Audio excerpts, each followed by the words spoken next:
오늘 우리에게 주시는 하나님의 생명의 말씀, 마태복음 5장 21절에서 26절의 말씀을 믿음으로 함께 봉독합니다. 옛사람에게 말한 바 살인치 말라. 누구든지 살인하면 심판을 받게 되리라 하였다는 것을 너희가 들었으나 나는 너희에게 이르노니 형제에게 노하는 자마다 심판을 받게 되고 형제를 따야 나가라는 자는 공에 잡히게 되고 미련한 놈이라 하는 자는 지옥 불에 들어가게 되리라. 그러므로 예물을 제단에 드리다가 거기서 내 형제에게 원망 들릴 만한 일이 있는 줄 생각나거든 예물을 제단 앞에 두고 먼저 가서 형제와 화목하고 그 후에 와서 예물을 드리라. 너를 송사한 자와 함께 길에 있을 때에 급히 사화하라. 그 송사한 자가 너를 재판관에게 내어주고 재판관이 관에게 내어주 옥에 가둘까 염려하라.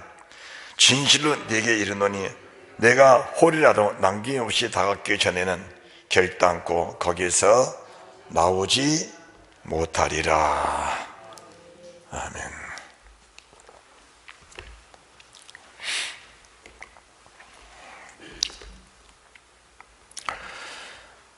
우리에게 주시는 오늘 본문의 말씀을 통해서 주실 은혜의 말씀의 제목은 사랑과 맺히지 말라, 이런 말씀으로 하나님이 저희들에게 말씀하실 때 우리 모두에게 생명과 복이 넘쳐나게 될 줄로 믿습니다. 오늘 본문이 21절 말씀을 보게 되면은 옛사람에게 말한 바 이렇게 말씀하십니다. 옛사람에게 말한 바, 이 옛사람이 누구냐? 이 옛사람은 하나님의 사랑 모세를 통해 주신 이스라엘 민족, 출애굽한 이스라엘 민족들에게 주시는 말씀을 지금 옛사람이라고 말씀을 하는 겁니다. 그러면은 이 옛사람에게 말씀하신 하나님의 말씀은 뭐라고 말씀하시는가? 출애굽기 20장 13절 말씀을 보시면은 살인하지 말라 이렇게 말씀하셨습니다. 살인하지 말라. 20장 이 출애굽기 20장은 하나님의 거룩한 그 십계명을 선포하신 말씀인데 그냥 살인하지 말라 이렇게 말씀하셨습니다.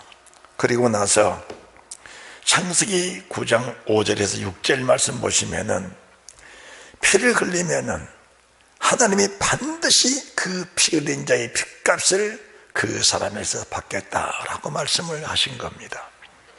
그리고 출애굽기 21장 12절 14절 말씀을 보시면은 살인하는 자는 죽여라고 말씀하십니다. 자, 출애굽기 보시기 바랍니다. 21장 출애굽기 21장입니다.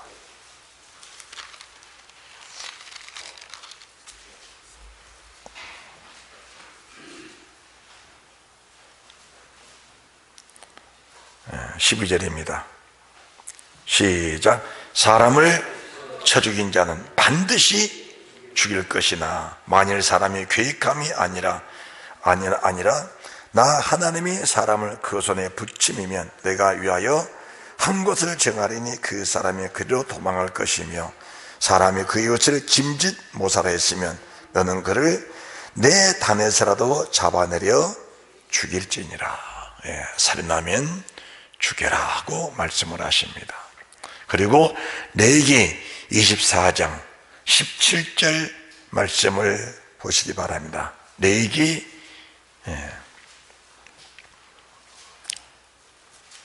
24장 17절입니다.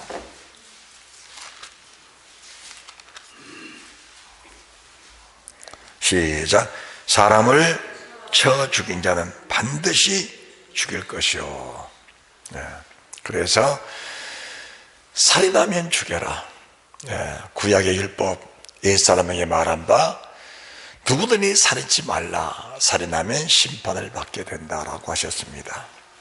그러면은 구약의 살인은 사람을 죽이면은 그 사람을 죽여라 이렇게 말씀하신 겁니다.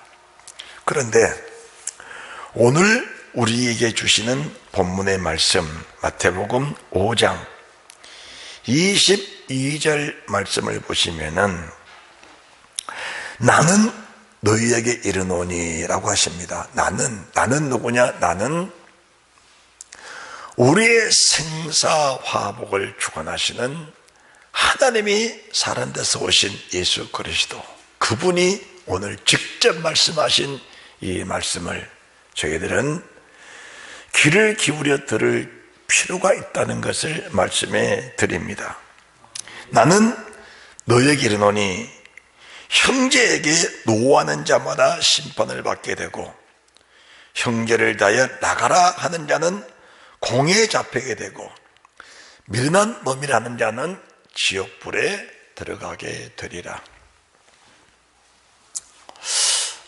수많은 집회를 다니면서 이 말씀을 종종 선포해 드렸습니다.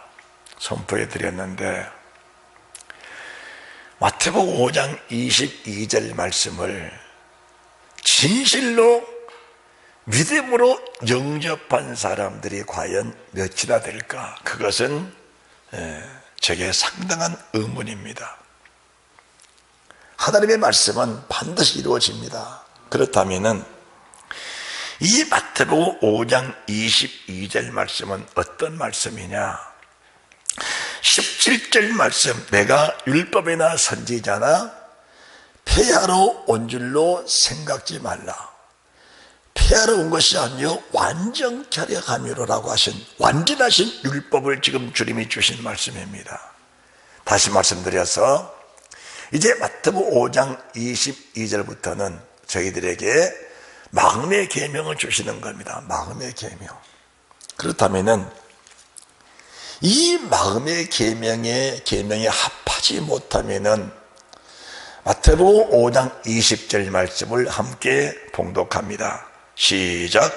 내가 너희에게 이르노니 너희 의가 서기관과 바리새인보다 더 나았지 못하면 결단코 천국에 들어가지 못하리라. 자, 우리가 지금 마태복음 5장 1절에서부터 지금까지 이 팔복을 중심으로 해서 말씀을 쭉 지금 강의하고 있습니다. 강의하고 있는데 이 마태복음 5장 22절부터 주신 말씀은 팔복을 재해석하면서 팔복을 이루고 사는 사람의 모습을 지금 저희들에게 주고 계신 겁니다. 마치 신명기가 구약의 율법을 완벽하게 재해석한 그런 성경이라면은 마태복음 5장 22절부터 그 이하로 7장 23절까지 주시는 그 말씀은 산상수훈 속에서 팔복을 이루시는 주의 그 이루는 법을 말씀해 주는 것인데, 자, 우리가 22절 말씀 한 절만 놓고 보더라도 과연 누가 심령에 가난한 자냐, 누가 애통하는 자냐, 누가 온유한 자냐, 누가 의에 주려고 목마른 자냐, 누가 궁일에게 된 자냐, 누가 마음이 청결한 자냐, 누가 합평케 하는 자냐, 누가 의를 내 핍박을 받는 자냐. 그리고 13절 16절 말씀, 누가 세상의 소금이요 누가 세상의 빛이냐라고 말씀하신 그 말씀이고, 17절부터 20절까지 말씀을 이루시는 그 말씀 이룰 대상이 과연 누구냐라는 것을 말씀해 주시면서 이제 22절부터 이제 구체적인 천국에 들어가는 비결을 하나님이 보여주시는 말씀입니다. 저희들이 이 말씀을 보시면서 하나님 말씀이 믿어지는 그 은혜가 있다면은 이 땅에 살면서 그 누구와도 맺힘이 없는 그런 삶을 살게 될 줄로 믿습니다.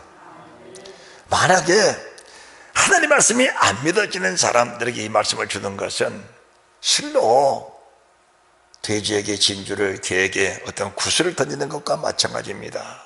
그런데 정말 믿음으로 살기로 작정한 사람들에게 이 말씀을 주는 것은, 이 말씀이 생명이고 이 말씀이 평안이고 이 말씀이 형통입니다. 왜 사람들이 일상을 살면서 자꾸 꼬이고, 왜 벽에 부딪히고, 왜 시험에 걸려 넘어지는 현상이 생기는가? 그것은 말씀을 믿어지지 않는, 말씀에 믿어지지 않는 그런 현상들이라는 사실을 저희들이 알아야 되는 겁니다. 그러면은 오늘 본문의 말씀을 보시면은 지옥 갈 사람이 세상에 너무나 많다는 것을 보여주고 계십니다. 이 말씀 안 믿어지면은 내가 하는 말이 아니고 주님이 그런 겁니다. 지옥 간다, 공회에 잡히게 되고 심판받게 되고 지옥불에 들어가게 된다. 그러면은 우리의 믿음이 뭐냐? 우리 믿음이라는 것은 하나님을 두려워할 수 있는, 하나님을 경외하고 하나님을 두려워할 줄 아는 그것이 우리의 믿음인데, 하나님의 말씀을 두려워하지 않는 사람이 어떻게 하나님을 섬기는 자라 말씀할 수 있고 아버지 앞에 설 수 있는 자가 되겠냐, 그 말입니다. 그래서 이 말씀이 믿어지면은 그 다음에 이제 23절부터는 믿어지는 사람의 모습을 보여주고 있는데, 자, 그러므로 예물을 자단에 드리다가 네 형제에게 원망 드릴 만한 일이 있는 줄 생각나거든. 오늘 지금 저희들이 하나님 앞에 나와서 예배를 드리고 있는 겁니다.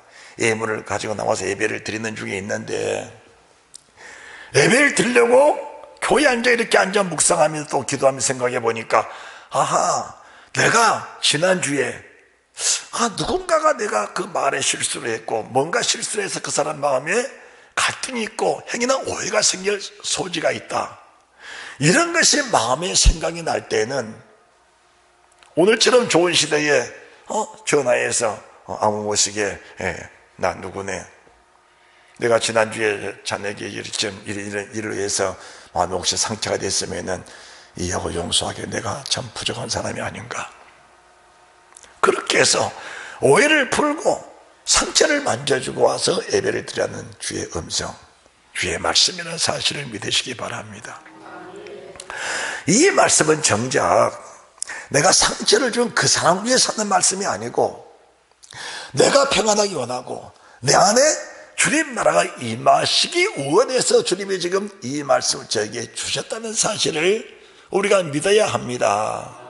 할렐루야. 그러면은 오늘 본문의 말씀을 보시면은 너를 송사하는 자와 함께 길에 있을 때 급히 사와하라. 송사하는 자, 누가 송사하는 자냐? 내가 상처를 줬으면 상처받은 그 사람이 하늘 앞에 나와서, 하나님, 내가 누구누구 집사에게, 누구누구 권사, 누구 장로, 누구 목사에게 상처를 받아서 내가 아픔에 견딜 수가 없습니다. 이 아픔을 어떻게 합니까, 하나님? 이게 송사입니다. 송사. 두 번째 송사는 사단이 항상 아버지 앞에 있는 겁니다. 욥을 사단이 송사했어요. 욥을 왜 송사했습니까? 욥의 마음에 있는 것을 하나님 앞에 송사한 거거든요. 그 송사하니까 욥에게 뭐가 임했습니까? 환난이 임한 겁니다. 고통이 임한 거예요. 욥이 그걸 깨닫고 회개하고 돌이키니까 환난 끝나고 고통 떠나고 고난 끝나 떠나고 갑절의 복이 임한 것처럼, 우리가 송사당하기 전에 이 사실을 알고 회개하고 돌이킨다면은 얼마나 믿는 사람들의 복이냐, 그 말입니다. 할렐루야. 여러분들이 말씀을 받을 때 두려움으로 받아야지, 짐이요 부담으로 받으면 그 말씀 여러분에게 복이 안 되는 건, 오히려 그 말씀에 눌려 사는 것이 복이 안 되는 겁니다. 그렇다면 우리에게 주시는 이 산상순의 말씀 속에서, 산상순 속에는 주님의 기도가 들어있어요. 주님의 기도가 들어있습니다. 하늘에 계신 우리 아버지여, 이름이 거룩히 여김을 받으시오며 나라 임하옵시며 뜻이 하늘에서 이룬같이 땅에서 이루어지이다. 오늘날 우리에게 일용할 양식을 주옵시고, 그 다음 12절이 우리가 우리에게 죄 지은 자를 사하여 준 것 같이 우리 죄를 사하여 주옵시고, 우리가 우리에게 죄 지은 자를 사하여 주지 않으면 우리 죄에 상 없다는 겁니다. 그리고 나서 13절 14절 말씀 보시면은 땅에서 우리가 맺히고 형제의 죄를 용서치 않으면 우리 죄에 상 없다는 거예요. 여러분들이 마태복음 6장 9절 13절까지가 주님의 기도인데, 이 주님의 기도가 이 세상의 모든 기도의 모델입니다. 이 세상의 가장 위대한 기도, 가장 우리에게 필요한 기도, 우리의 기도가 가장 절실한 기도가 주님의 기도인데, 그 주님의 기도가 상달되지 않으면 우리 어떤 기도도 상달될 수 없다는 것을 말씀해 주는 것이 주님의 기도입니다. 사실은 우리 인간이 하는 기도는 우리 생활사 속에 이루어지는 것들 많이 구하잖아요. 그런데 주님은 하늘과 땅에 이루어질 말씀들을 기도 하나로 딱 묶어서 주님의 기도로 저희들에게 엑기스로 주신 게 기도거든, 주님의 기도거든요. 여러분들이 마태복음 6장 9절부터 보시기 바랍니다. 자, 우리가 9절 다 하니까 12절 시작. 우리가 우리에게 죄 지은 자를 사하여 준 것 같이 우리 죄를 사하여 주옵시고, 이 주님의 기도가 13절에 맞춰지는데, 주님의 기도를 13절에 맞추고 나서 14절 15절에 왜 이 말씀을 주셨는가? 주님의 기도, 이 주님의 기도를 우리가 분석하고 이 주님의 기도를 상세히 들여다보면은, 우리가 참 몇 년 전에 주님의 기도에 대해서 강의를 했는데 참 대단한 은혜를 받았는데, 이 기도가 상달되고 응답되기 위해서는 14절, 너희가 사람의 과실을 용서하면 너희 천부께서도, 우리가 부르는 아버지 따라합시다. 하나님. 아버지, 너희 천부 하늘에 계신 너희 아버지께서, 아버지 하면 우리가 모든 걸 다 이루신 줄 아는데, 천지를 창조하신 아버지라 할지라도 너희가 사람의 과실 용서하냐 아니하면은 너희 과실 용서 없다는 겁니다. 그렇다면 여러분들, 그냥 우리가 모든 걸 다 접어놓고 내 허물을 가지고 죄를 가지고 아버지 앞에 설 자가 있냐 그 말입니다. 없거든요. 우리가 하나님 앞에서 내 죄 사함 받지 못한다면 우리가 아버지 앞에 어떻게 설 수 있겠습니까? 영생이라는 것이 기대할 수 없는 거거든요. 그러니까 사람과 사람 사이에 맺히는 사람의 공통점이 뭐냐? 은혜가 없는 거예요. 상받게 지는 겁니다. 하나님 나라가 없거든요. 그 속에 구원의 소망이 없는 겁니다. 구원의 소망이 없는 거예요. 그게 이런 사람들이 어떻게 사냐? 그냥 막말하고 사는 거예요. 하고 싶은 말 그냥 내뱉고 막 무조건 조건 없이 사는 거예요. 그냥요. 하고 싶은 말 하면서 거침없이 사는 거예요. 그 이후에 어떻게 된다는 것을 안 믿어지니까, 내가 말한 이 말들을 사람에게 상처를 줬다면 그 상처가 내게 무엇으로 돌아온다, 이것을 내가 모르니까 아예 안 믿어지니까 그냥 거침없이 사는 거예요. 이런 사람을 가르쳐서 절제 없는 삶이라고 하는 겁니다. 나하고 주님이 없는 삶이야, 그런 삶은. 그래서 우리가 이 땅에 살면서 늘 형통케 하시고 평안케 하시는 주를 모시고 살아라는 말씀을 주고 계신 겁니다. 자, 14절 15절입니다 시작. 너희가 사람의 과실을 용서하면 너희 천부께서도 너희 과실을 용서하시려니와, 너희가 사람의 과실을 용서하지 않으면 너희 아버지께서도 너희 과실을 용서하지 아니하시라.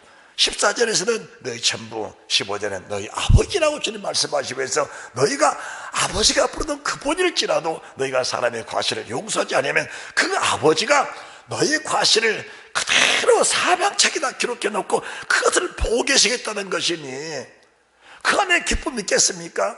하나님 나라 소망 있겠습니까? 우리가 회개하고 애통하고 고백하고 토설하고 죄사함 받은 사람들에게 주시는 것이 청결한 양심, 청결한 마음입니다. 할렐루야. 지금 이 산상수훈의 말씀 마태복음 22절부터는 팔복을 재해석하면서 그 팔복을 이루시는 말씀을 지금 주시는 겁니다. 그렇다면 우리가 팔복을 가지고 있어야 하나님 나라고, 주님이고 주님 나라고 주님과 함께 가는 것이고 성령이 나를 계시면서 그 말씀을 이루는 삶을 사는 것인데, 우리 속에 팔복이 빠져버렸다면 우리가 무슨 소망으로 살겠냐 그 말입니다. 팔복이 없는 사람의 모습을 이 땅에 있는 이 세상 유물론적인 거, 세상적인 거, 이것 가지고 사는 겁니다. 세상적인 거 가지고. 팔복이 없으니까 세상복을 누리고 살려고 하는 거예요. 이런 사람들이 가르쳐서 오복으로 산다는, 세상복으로 산다는 겁니다. 세상복으로. 그것이 만족인 줄 알거든요. 그러나 이 팔복의 말씀 우리가 자세히 알게 되면은 그 복이 얼마나 위대한 복이라는 사실이 믿어진다는 겁니다. 할렐루야. 자, 우리가 이 말씀 보시면서 요한일서 3장 보시기 바랍니다. 요한일서 3장 14절입니다. 요한일서 3장 14절.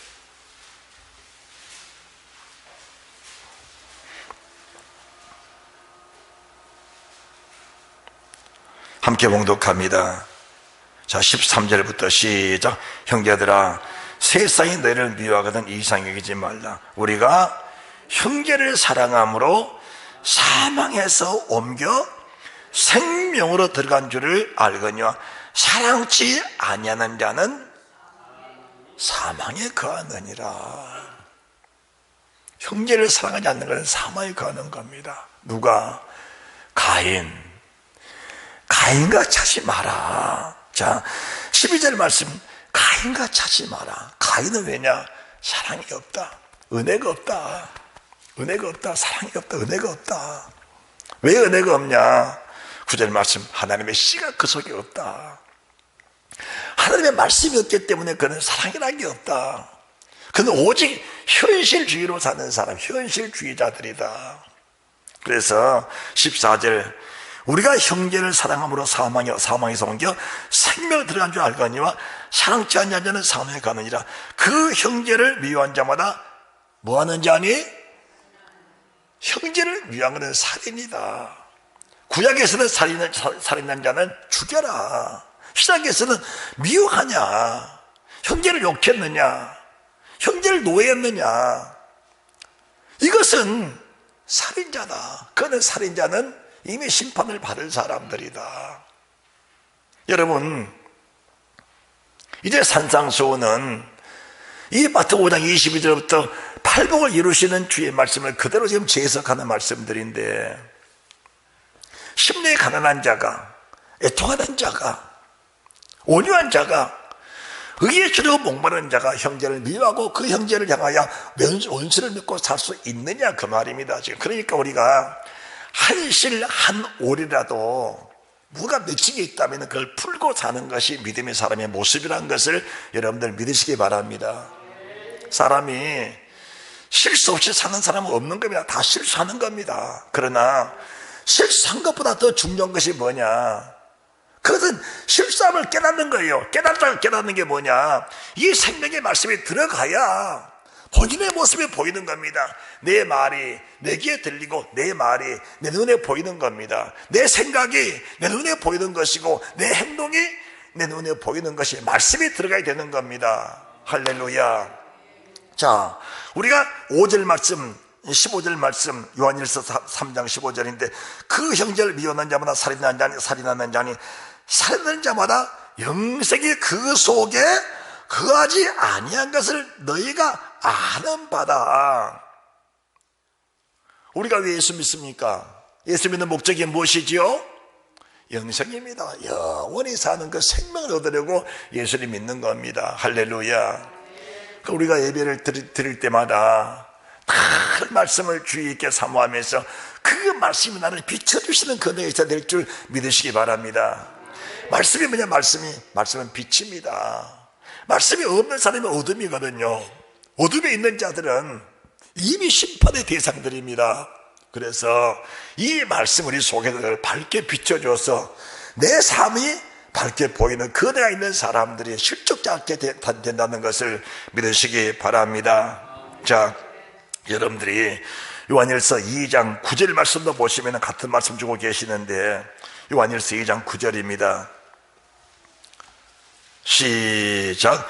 빛 가운데 있다 하며 그 형제를 미워하는 자는 지금까지 어두운 가운데 거하는 사람이다. 자, 우리가 지금 예수 그리스도를 부르면서 이 말씀은 예수 안 믿는 사람이 주신 것이 아니고 지금 예수 믿는 사람에게 주신 겁니다. 예수 믿는 사람에게. 자, 그러면은 예수 믿는다 하면서 형제를 미워하는 것은 지금도 어두운 가운데 있는 것이다. 그뿐이 아니고 10절에도 그 형제를 미워하는 자는 빛 가운데 그 형제를 사랑하는 자는 빛 가운데 거하며 자기 속에 꺼리낌이 없으나 그 형제를 미워하는 자는 어두운 가운데 있고 또 어두운 가운데 행하며 갈 곳을 알지 못하나니 이는 어둠이 그 눈을 멀게 했다. 갈 곳을 알지 못한다. 어디로 갈 건데? 우리가 천국 가야지요. 그렇죠? 천국 가는 길을 모르면 어떻게 천국에 갑니까? 그렇잖아요.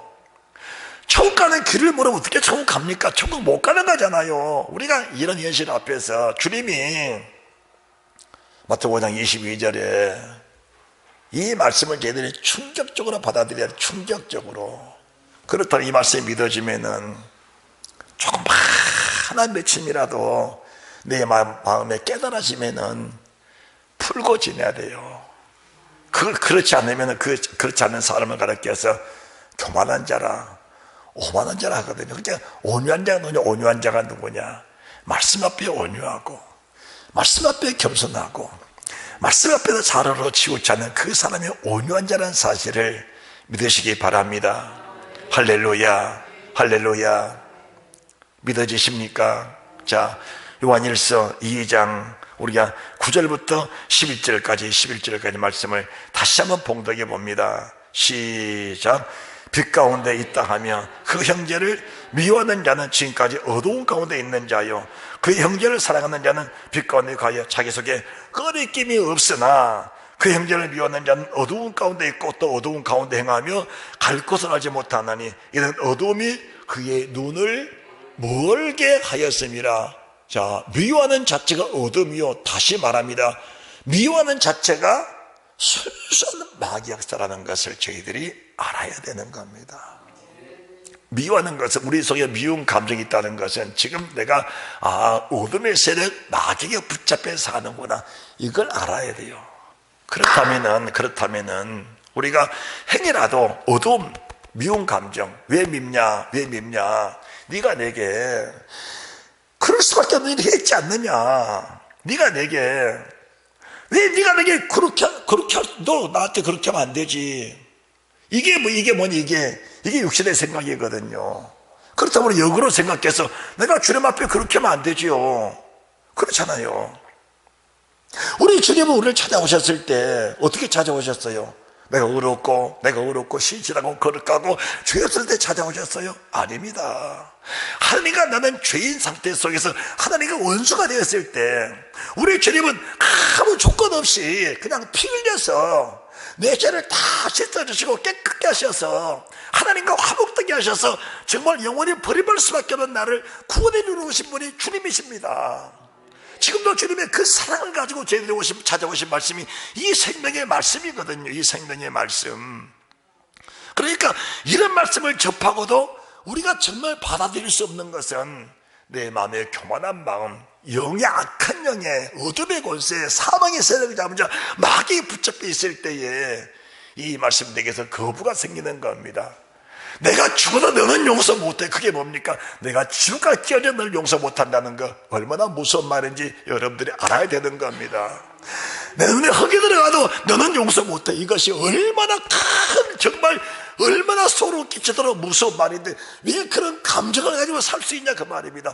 그건 말씀이 믿어지지 않는 어둠 가운데 사는 사람이 사는 모습이지 그럴 수 없다는 겁니다. 할렐루야.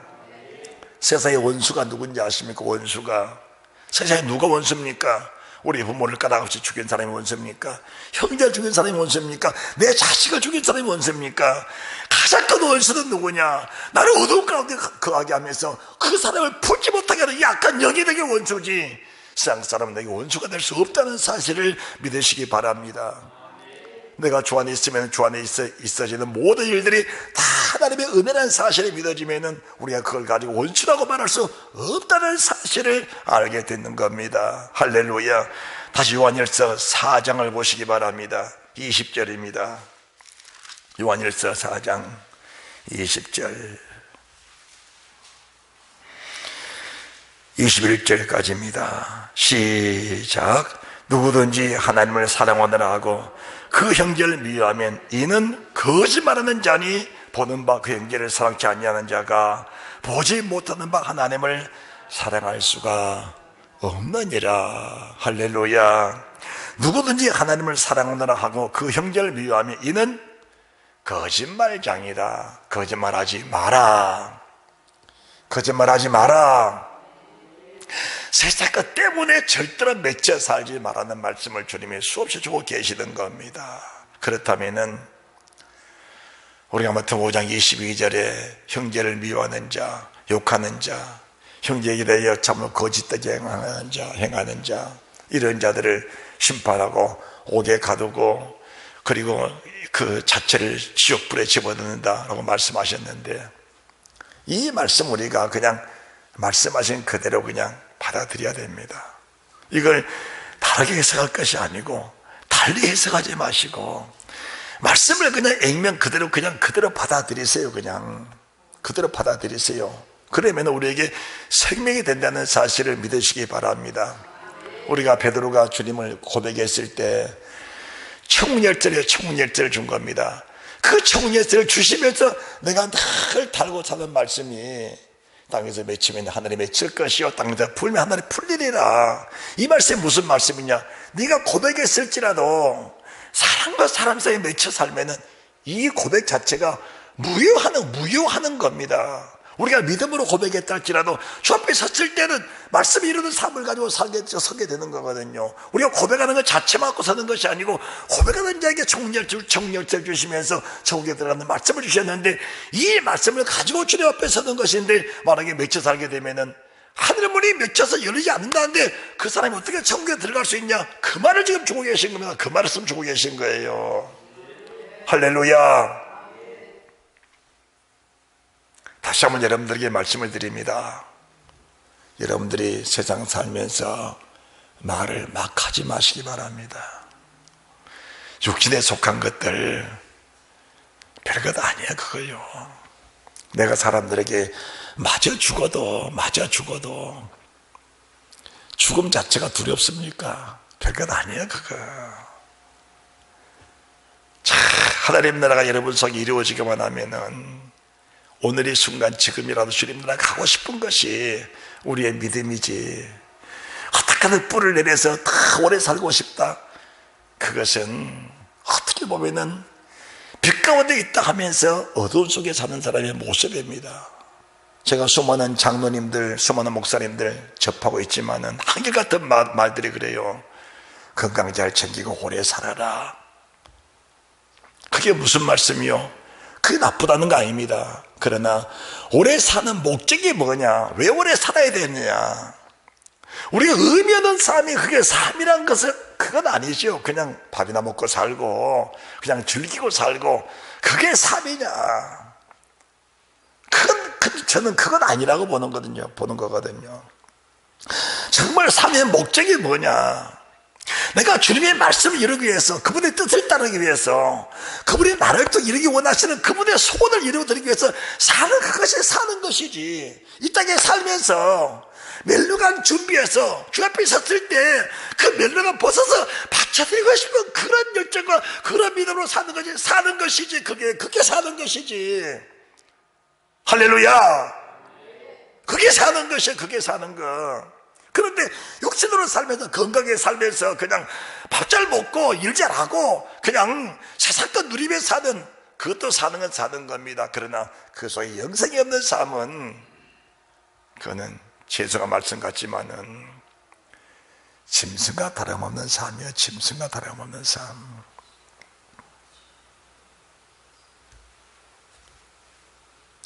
마태복음 18장도 말씀을 보시면 같은 말씀 주고 계시는데, 마태복음 18장 18절 보시기 바랍니다. 마태복음 18장 18절입니다.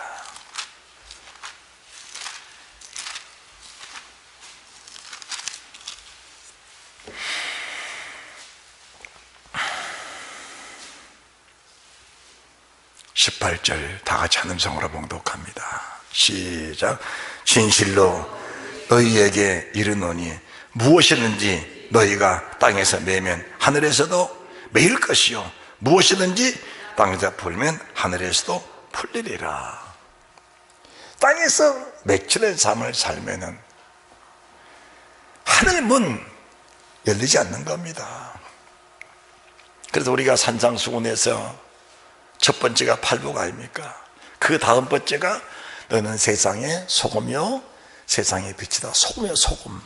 소금을 어떤 사람들은 소금 하면은 소금은 여러분들 부패를 방지합니다.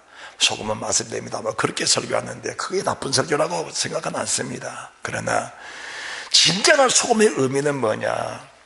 하나님의 사람으로 하나님의 말하고 살아라는 거예요. 하나님의 사람으로 하나님의 말하고 살아라.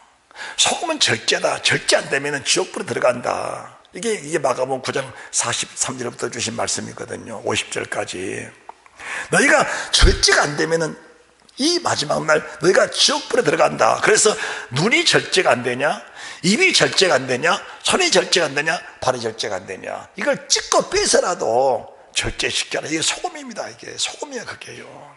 그러니까 우리가 말에 절제가 안 된 사람들은 입에다 제거를 먹여야 돼요. 입에 제거를 먹여야 됩니다. 그리고 남을 판단하고 정죄하는 이런 정죄성 있는 사람들 자신을 살펴야 돼요. 말씀 보면서 자신을 살피시기 바랍니다. 막 함부로 살지 마세요. 이 땅만 있는 게 아니에요. 이 땅은 우리가 어머니 뱃속에 있을 때 10달 동안 있을 때 이런 땅 이런 나라에 있는 거 몰랐습니다. 어머니 뱃속에 가장 편한 줄 알았어요. 그래서 얼마나 애통함이 나왔어요 우리가. 그런데 이 땅을 떠날 때 우리는 이 땅만 있는 것이 아니고 또 다른 세계가 있다는 것을 주님이 말씀해 주신 겁니다. 그러면 우리가 이 땅에 떠나면 낙원에 가죠. 낙원만 있습니까? 그 낙원에 가면 또 있는 거예요. 천국이 또 있는 거예요. 그렇다고 우리가 이런 세계를 바라보면서 사는 삶이 영생을 예배하는 삶이거든요. 그러니까 인간의 주신 삶 속에 지혜와 승리가 뭐냐? 인간의 최고의 지혜가 주님만을 준비하는 겁니다. 이 땅에 사람이 주님만을 준비하는 겁니다. 할렐루야. 이 땅에 살면서 예복단장 말씀으로 단장하는 겁니다. 자신을 단장하고 자신을 늘 단장해서 주님만을 준비하는 것이 최고의 설교, 최고의 지혜라는 겁니다. 그렇다면 이 땅에 맺히는 순간까지는 이런 준비들이 나와 스톱되어 있다는 상태를 말씀하는 겁니다. 할렐루야.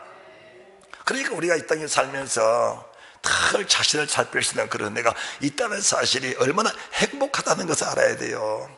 그렇다면은 우리가 이 땅에 맺혔다. 하나님과 나와의 사이에 맺혀 있는 거, 사람과 사람이 맺힌 이것은 하나님 말씀을 보면서 이 부분이 맺혀 있구나, 이걸 우리가 보는 겁니다. 그러면서 그 맺힌 부분을 고백하고 회개하고 토설하면서 맺힌 부분을 끓이고 풀고 또 나가고 끓이고 풀고 또 나가고, 이게 믿음의 삶이라는 겁니다. 할렐루야. 그래서 어두운 사람들은 갈 것을 알지 못한다는 것은 맺혀진 부분을 모르니까 어둠 속에 붙잡혀 있는 것을 말씀하는 겁니다. 하나님의 종은 주의 말씀을 풀어주면서 이 맺힌 부분들을 성도들이 볼 수 있도록, 느낄 수 있도록, 알 수 있도록 이렇게 전해주면 성도들은 그 말씀을 받고 살면서 맺힌 부분들을 발견하고 찾고 그 맺힌 부분을 뚫고 하나님께 나가는 그런 길을 열어놓는 것이 설교라는 거예요. 할렐루야. 자, 18장 18절입니다. 진실로 너희를 이르노니 무엇이 너희가 땅에서 매면 하늘에서 매일 것이요 무엇이 땅에서 풀면 하늘에서 풀리리라. 이렇게 말씀하시면서 19절 진실로 다시 너희를 이르노니 너희 중에 두 사람이 합심하여 땅에서 합심하여 무엇인지 구하면 하늘에 계신 너희 아버지께서 너희 저희를 위하여 이루게 하시리라. 두세 사람이 내 이름으로 모인 곳에는 나도 그들 중에 있느니라. 이 말씀은 우리가 땅에서 두 사람이 합심하여 무엇인지 구하면 하늘에 계신 아버지 이루신다. 이 말씀이 18절 말씀, 땅에서 맺힘이 없는 두 사람 또는 세 사람이 힘을 앞에 기도하고 마음 앞에 기도하고 믿음 앞에 기도하면은 하늘에 계신 아버지는 그 기도를 반드시 이루신다는 겁니다. 이게 무슨 말씀입니까? 맺혀있기 때문에 불통하는 거거든요. 맺힘이 없으면은 형통하는 겁니다. 따라합시다. 맺힘이 없으면 형통이라. 아니 그냥 믿어지잖아요. 그냥 알게 되잖아요. 맺힘이 없으니까 형통이잖아요. 여러분들이 어부로서 참 이렇게 낚시를 이렇게 좀 가지고 사시는 분인데, 주나 뭐 미끼 아무리 조금 나도 엉키면은 바다에 못 던지잖아요. 풀에 던져지지. 이게 삶의 자연스러운 공식입니다. 삶의 자연스러운 공식. 우리가 기도하는 사람으로서, 하나님을 섬기는 사람으로서 형통해야지요. 그렇지요. 그러니까 맺혀있는 자체는 이미 불통이에요. 불통. 그게 안 되는 거거든요. 그러니까 예수 믿으면서도 마음이 답답하고 기쁨이 없고 소망이 없고 하늘에 속한 심장을 그것들이 맺혀 있으니까 그냥 땅에 속한 것만 바라보면서 이 땅이 전부인이라고 사는 그런 어리석은 인생을 사는 것이 어둠 속에 사는 사람의 모습이다, 그 말입니다. 오늘 두 사람, 세 사람 모이고 대하고 그들 중에 있다는 말씀은 맺힘이 없는 사람, 두 사람이 힘 있는 사람이다. 그래서 믿음의 기도는 병든 자를 구원하니 주께서 일으키시라. 제가 죄를 범했을지라도 사시 얻으리라. 우리가 죄가 뭐냐? 맺히는 자체가 죄라는 사실을 믿으시기 바랍니다. 그러면은 이렇게 베드로에게 말씀을 주시니까, 이 사람, 믿음의 사람 베드로가 그 말씀이 번뜩 깨달아졌거든요. 깨달아졌어요. 깨달아지니까 지금 20절, 21절 말씀에 주님, 그럼 내가 형제에게 7번 용서하면 되겠습니까? 이렇게 물어본 거예요. 이게 깨달아지는 사람의 모습이 깨달아지는 사람의 모습이거든요. 이렇게 깨달아지는 사람의 모습 속에 주님 뭐냐?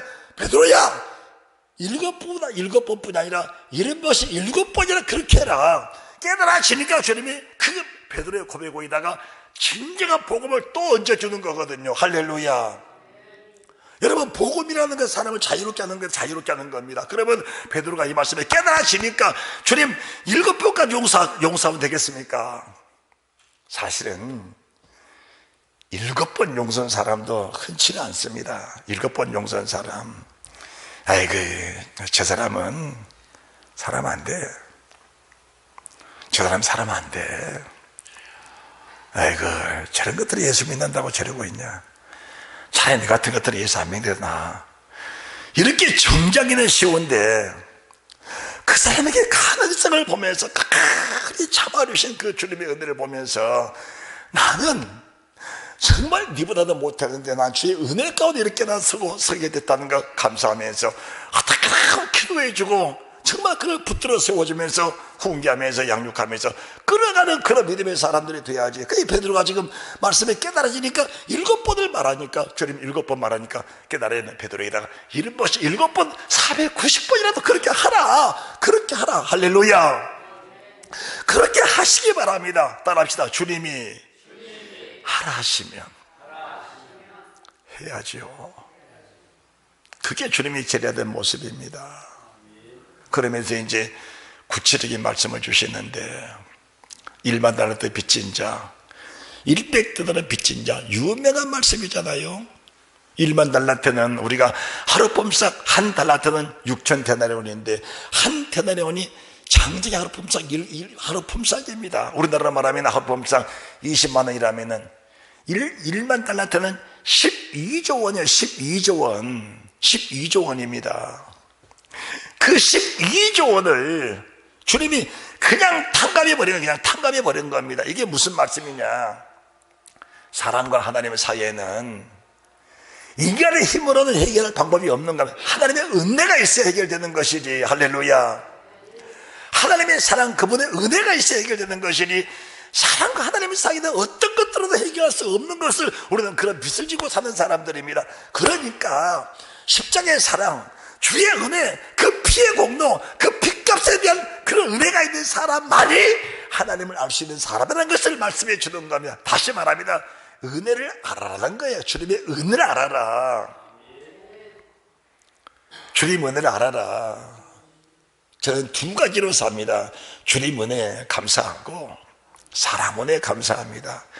한 번 사람이 은혜를 입었으면 그 사람이 내게 서운한 감정을 주더라도 그 은혜를 생각해서 다 베풀고 사는 것이 부족하지만 저의 마음입니다. 한 번 은혜를 입으면 그 은혜가 너무 감사해서 내게 상처를 주고 참 내게 참 힘들고 참 고통스러운 그런 감정이 있을지라도 다 내가 주님 앞에 하는 그런 모습을 보면서 나 같은 거 용서하신 주님, 내가 그들 용서 못하겠습니까? 그들을 나를 사랑하신 주님, 내가 주님의 사랑을 사랑하지 못하겠습니까? 그래서 그들을 축복하는 그 모습 속에 사는 것이 하나님의 종의 모습이요, 모세의 모습이거든요. 모세의 모습. 그렇게 못된 이스라엘 민족들을 품안고 가면서 하나님, 저들을 죽이려면 차라리 나를 죽여주십시오. 이런 모세의 온유한 심정을 가지고 사는 그 사람을 하나님의 그 모세에게 하나님이 나를 주신 거 아닙니까? 주님 나를 주신 거 아닙니까? 그래서 우리가 1만 달란트 빚진 자 유명합니다. 대단한 거예요. 나는 갚을 힘이 없지만 주님의 은혜로 그냥 무조건 탕감해 주셨다. 그런데 내가 나가보니까 내 형제에게 내게 빚진 자를 만난 겁니다. 무슨 빚인지는 몰라요. 100데나리 빚진 자 2천만 원 빚을 진 겁니다. 그 동간 잡아다가 목을 잡고 가서 옥에다 가두니까 우리 집에 뭐라 하는지 아십니까? 여러분들이 32절 말씀 보시기 바랍니다. 32절. 이에 주인이 저를 불러다가 말하되 악한 종아, 네가 빌기에 내가 내 빚을 전부 탕감하여 주었거늘 내가 너를 불쌍히 여긴 같이 내 동간을 불쌍히 여김이 마땅치 아니하냐 하고. 할렐루야. 이해가 되십니까? 네가 빌기에 내가 내 빚을 다 탕감해 줬다. 그런데 네가 내게 은혜를 입었다면 그 은혜를 알고 너도 이 동간들 형제들에게 이 은혜를 내가 대신 갚아주는 것이 소금의 사람이 아니고 빛의 사람이 아니냐. 빛이면 빛이란 것은 살리는 동자가 숨길 수 없다. 이 빛을 하나님께 영광을 돌리며 살아라고 하나님에게 빛을 주신 거거든요. 이 빛이란 것은 내 죄를 다 탕감해 주신 주의 은혜가 있다는 걸 말씀해 주는 것입니다. 할렐루야. 네가 정말 하나님의 은혜를 입었다면은 그럴 수 없다는 거예요. 은혜를 모르니까 그런 것이지 은혜가 없는 사람을 구원하신 주님이 아닙니다. 그래서 우리 예수 그리스도의 은혜와 하나님의 사랑과 성령의 교통하신 은혜가 있을지어다. 이 말씀은 하나님의 은혜를 알고 하나님의 사랑을 아는 그런 사람들에게 성령의 교통하신 은혜가 있다는 사실을 말씀해 주고 계시는 겁니다. 할렐루야. 그러면서 주인이 노하여 34절 하나님이 화가 나신 겁니다. 하나님 화가 나신 거예요. 하나님이 진노하신 겁니다. 여러분들이 이 말씀 잠깐 덮어놓고 다시 마태복음 5장 22절 말씀 보시기 바랍니다. 마태복음 5장 22절 오늘 본문의 말씀. 여러분들이 믿음으로 고백을 하시기 바랍니다. 나는 너희에게 이르노니 형제에게 노하는 자마다 심판을 받게 되고 형제를 다하여 나가라 하는 자는 공에 잡히게 되고 비련한 놈이라는 자는 지옥불에 들어가게 되리라. 그래서 이 사실이 믿어지면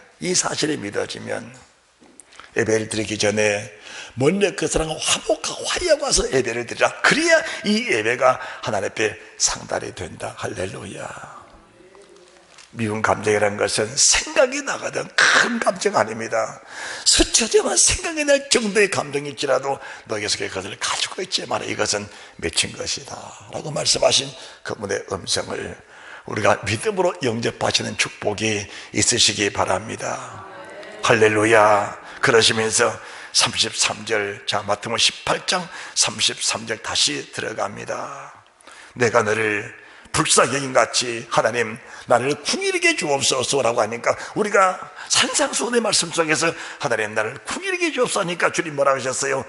궁일히 여긴 자는 복이 나리. 저희가 궁일함을 받을 것이요. 우리가 누구를 궁일할 것입니까? 잘하는 사람, 축복된 사람, 부자, 잘되고 있는 사람 그거 아니잖아요. 못된 사람, 소망이 없는 사람, 가망 없는 사람, 이런 사람을 궁일하게 하지요. 지옥불에 들어가는 사람을 불에서 끌어낼 수 있는 그 은혜가 내게 있어야지요. 내가 지옥불에서 건져받았다면은 지금도 지옥불에 들어가고 있는 저 사람을 내가 불쌍히 해야죠. 누가 그 지옥불에 들어갈 사람입니까?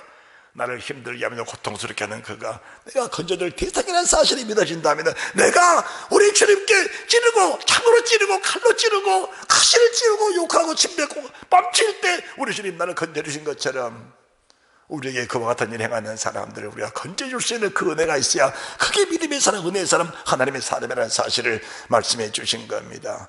이게 없으니까 주님이 노하신 거예요. 왜 노하셨냐? 네가 왜 내 은혜를 모르느냐? 네가 왜 내 은혜를 모르느냐? 은혜를 아시기 바랍니다. 여러분 구원 받으셨습니까? 다 하나님의 은혜입니다. 다 하나님의 은혜예요. 주인이 노하여 그 빚을 다 갚도록 저를 옥조들에게 붙이니라. 35절 너희가 각각 중심으로 형제를 용서하지 않으면 내 천부께서도 너희에게 이와 같이 하시리라. 사람이 무엇으로 심든지 그대로 거두리라. 미움을 심으면 미움이 나고 사랑을 심으면 사랑이 나게 되어 있습니다. 은혜를 심으면 은혜가 나고 궁일을 심으면 궁일이 나게 되어 있습니다. 주님이 그러십니다. 궁일이 없는 자는 궁일이 없는 심판을 받으리니.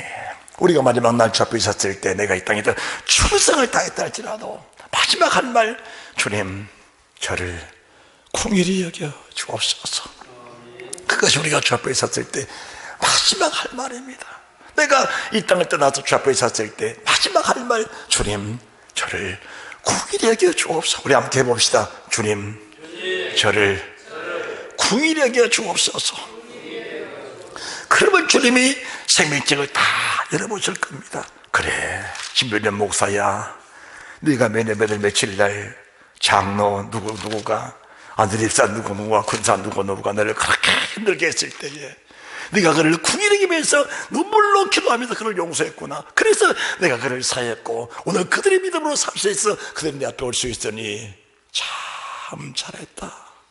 내가 그들을 긍휼히 같이 내가 너를 긍휼히 여겨주마. 내 품에 안겨라. 내 품에 안겨라. 주님이 그렇게 말씀하실 줄 믿습니다. 만약 우리 땅에 살면서 긍휼을 베푼 일이 없다면, 내 욕심대로 살고 내 고집대로 살고 내 자아대로 살았다면 주 앞에 서서 나를 불쌍히 있어서 이렇게 말할 자격이 없을 겁니다. 그러나 우리가 긍휼을 베푸고 살아갈 때 하나님 나를 긍휼히 여기시옵소서 이 말을 수 있는 자격이 있는 사람이 된다는 사실을 믿으시기 바랍니다. 주의 말씀을 든든히 세우셔서 주님 나라 갈 때 믿음의 탐정을 가지고 주 앞에 설 수 있는 너와 여러분들이 다 되시기를 주 예수 그리스도 이름으로 축원합니다. 축원합니다. 이 뱃사람 잘 될 것이요